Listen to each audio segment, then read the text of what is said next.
Hello everyone, welcome to advanced astrology. और आज की इस वीडियो में हम बात करेंगे कि किसी भी इंसान की ससुराल हम कैसे देख सकते हैं कि किस डायरेक्शन में होगी। आपके सामने ये जो स्क्रीन है, इस पे जो रूल्स हैं वो लिखे हुए आ रहे होंगे, आप उनको पढ़ भी लेना या फिर मैं आपको एक बार जल्दी से ब्रीफ कर देता हूँ। सिंपल सी टेक्निक है। आपको सबसे पहले देखना है सप्तम घर, कि सप्तम घर में कौन सा ग्रह बैठा है। जो भी ग्रह बैठा हो उसको देखना है और फिर सप्तमेश को देखना है। दोनों में से जो शक्तिशाली हो, यानी पोजीशन वाइज, यानी एक तो मान लो खुद की राशि में बैठा है और एक मान लो नीच राशि में बैठा है, तो जो खुद की राशि में बैठा है वो ज़्यादा स्ट्रोंग हुआ। तो सप्तम घर में जो ग्रह बैठा है या फिर सप्तमेश, उन दोनों में से जो ज़्यादा स्ट्रोंग है उसके हिसाब से उसकी ससुराल की डायरेक्शन होगी। और अगर दोनों इक्वली स्ट्रॉन्ग है या फिर सप्तमेश में दो ग्रह बैठे हैं तो कैसे हम पता करेंगे? तो उन दोनों ग्रह के बीच की डायरेक्शन होगी। ये 100% आजमाई हुई टेक्निक है। मैं केवल ऐसे ही नहीं बोल रहा, आप किसी भी चार्ट पे लगा लेना, 100% ये टेक्निक लगती है। अगर मान लो किसी की बर्थ चार्ट में सप्तम घर में दो प्लेनेट है तो उन दोनों प्लेनेट की दिशा लिख लो और उन दोनों के बीच की जो डायरेक्शन होगी वो उनकी उसके ससुराल की डायरेक्शन होगी। और अगर सप्तम घर में कोई भी ग्रह ना हो तो फिर कैसे पता चलेगा? तो जो सप्तमेश है केवल उसी से पता चलेगा। 100% काम करती है, लगा कर देखना। डायरेक्शन ये नीचे आपको दिख रही होगी, मैं आपको बता भी देता हूँ। सूर्य की पूर्व दिशा, मंगल की दक्षिण दिशा, गुरु की उत्तर दिशा, शनि की पश्चिम दिशा, चंद्र की वायव्य दिशा, बुध की ईशान दिशा, शुक्र की आग्नेय दिशा और राहु केतु की नैऋत्य दिशा। तो उम्मीद करता हूँ आप लोगों को इन डायरेक्शंस के बारे में पता होगा। और अगर जस्ट इन केस आपको नहीं पता है, पहली बार सुन रहे हो, तो आपकी स्क्रीन पे ये जो 8 दिशाएं हैं ये आ रही हैं, या आप स्क्रीनशॉट ले सकते हो या वैसे याद रख सकते हो। तो चलिए स्टार्ट करते हैं।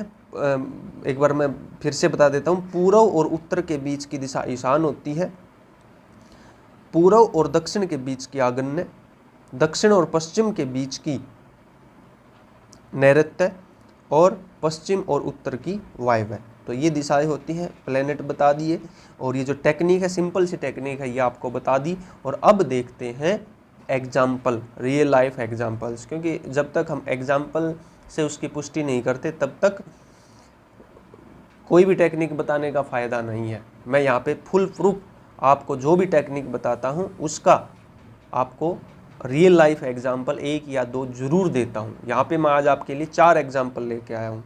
तो चलिए देखते हैं। फर्स्ट एग्जाम्पल ये देखिए, फर्स्ट एग्जाम्पल आपके सामने है। यहाँ पे देखिए, सप्तम घर में शुक्र ग्रह है और सप्तमेश है इसका मंगल, यानी ये जो कु लिखा हो ना, कु स्टैंड्स फॉर कुजा, तो इसमें कंफ्यूज मत हो जाना। जो सप्तमेश है इसका मंगल, वो कुजा भी बोलते हैं मंगल को। तो वो दसम घर में गया है लेकिन नीच का है, यहाँ पे मंगल नीच का है। तो केवल और केवल हम शुक्र से, ये देखिए सप्तम घर में शुक्र है और जो कुजा है मंगल है वो दसम घर में नीच की राशि में है। तो यहाँ पे हम सिर्फ और सिर्फ शुक्र की राशि से इसकी ससुराल देखेंगे। और शुक्र की दिशा अगर आपको याद हो तो मैंने बताई थी आग्नेय, आप दोबारा से देख सकते हो वो चार्ट। आग्नेय इस जातक की जो ससुराल है वो इसके बर्थ प्लेस से आग्नेय दिशा में है। हाँ, एक बात और क्लियर कर दूं मैं, यहाँ पे जो दिशा बताई जा रही है वो मतलब आप ऐसे मान के चलो, मान लो हम किसी लड़के के लिए देख रहे हैं, मतलब हस्बैंड और वाइफ, तो जो हस्बैंड का बर्थ प्लेस है उससे वाइफ का बर्थ प्लेस की डायरेक्शन है ये। फॉर एग्जाम्पल मान लो किसी लड़की का पिता आर्मी में है, ठीक है, और जो लड़का है वो मान लो रहता है दिल्ली में, ठीक है, और जो लड़की का परिवार है वो है जम्मू कश्मीर में, ठीक है। और बर्थ चार्ट से हमें दिख रहा है कि जो लड़के की ससुराल होगी वो दक्षिण दिशा में होगी, लेकिन जब शादी हुई तो उसकी जम्मू कश्मीर में हुई। अब दिल्ली से जम्मू कश्मीर पड़ता है उत्तर में, उत्तर दिशा में, तो आप यहाँ पे बोल सकते हो कि भाई इसकी कुंडली में तो दक्षिण का योग था, दक्षिण दिशा में इसकी ससुराल होनी थी, उत्तर दिशा में कैसे हुई? तो हो सकता है लड़की का पिता आर्मी में हो और जिस टाइम पे लड़की का बर्थ हुआ हो उस टाइम पे मान लेते हैं उनका परिवार मुंबई में रह रहा था, तो मुंबई किस दिशा में पड़ता है दिल्ली से? दक्षिण दिशा में। तो यहाँ पे बर्थ प्लेस की डायरेक्शन है, ये हस्बैंड की बर्थ प्लेस की डायरेक्शन वाइफ की बर्थ प्लेस से और वाइफ की बर्थ प्लेस की डायरेक्शन हस्बैंड के बर्थ प्लेस से देखी जाएगी। तो यहाँ पे ये कन्फ्यूजन नहीं होना चाहिए, तो ये आप क्लियर कर लेना। मैं उम्मीद करता हूँ कि आपको ये क्लियर हो गया होगा। तो चलिए और एग्जाम्पल देखते हैं ऐसे ही। यहाँ पे देखिए सप्तम घर में है, शनि खुद की राशि में है, तो इसमें तो कोई दिक्कत है ही नहीं। शनि की पश्चिम दिशा, इसकी ससुराल पश्चिम दिशा में ही है, सिंपल टेक्निक, पश्चिम दिशा में ही है इसकी ससुराल। एक और एग्जांपल लेते हैं, जहाँ पे ब्लैंक चार्ट हो वहाँ पे क्या करेंगे? जहाँ पे ब्लैंक चार्ट हो, ये देखिए मतलब सप्तम घर खाली है, यहाँ पे जो ये केस है, यहाँ पे बुध है सप्तमेश, इसकी दिशा ईशान कोण में ही है, और यहाँ पे सप्तमेश कौन है? शुक्र, इसकी दिशा भी आग्नेय कोण में है। तो यहाँ पे ये नहीं देखना कि सप्तमेश कहाँ गया, किस राशि में गया, किस प्लेनेट के साथ गया, डजेंट मैटर। आप लगा कर देखिए, ये टेक्निक 100% लगेगी।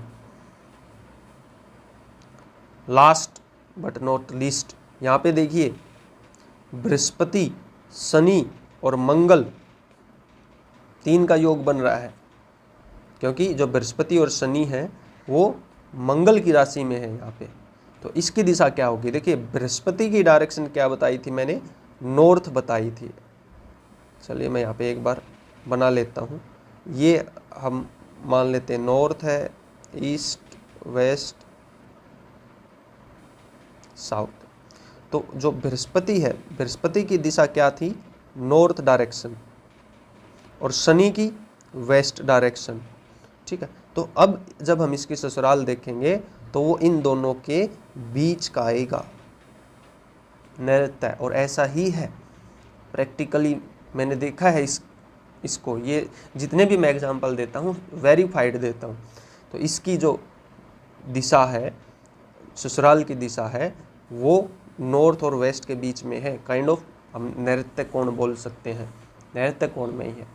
तो आई होप आपको जो टेक्निक है समझ आई होगी, पसंद आई होगी। ऐसी और टेक्निक्स के लिए जो मेरा चैनल है सब्सक्राइब कीजिए। एडवांस्ड एस्ट्रोलॉजी सीखने के लिए चैनल को सब्सक्राइब कीजिए। अगर आपका कोई डाउट है तो आप व्हाट्सएप पर मेरे साथ कंसल्टेशन ले सकते हो। नंबर आपकी स्क्रीन पे आ रहा है या फिर डिस्क्रिप्शन बॉक्स में जाकर आप डायरेक्ट लिंक पे क्लिक कर देना, व्हाट्सएप चैट स्टार्ट हो जाएगी, ताकि आपको नंबर सेव करने का झंझट ना करना पड़े। तो आई होप आपको ये जो वीडियो समझ आया होगा। चैनल को सब्सक्राइब करें। Thank you.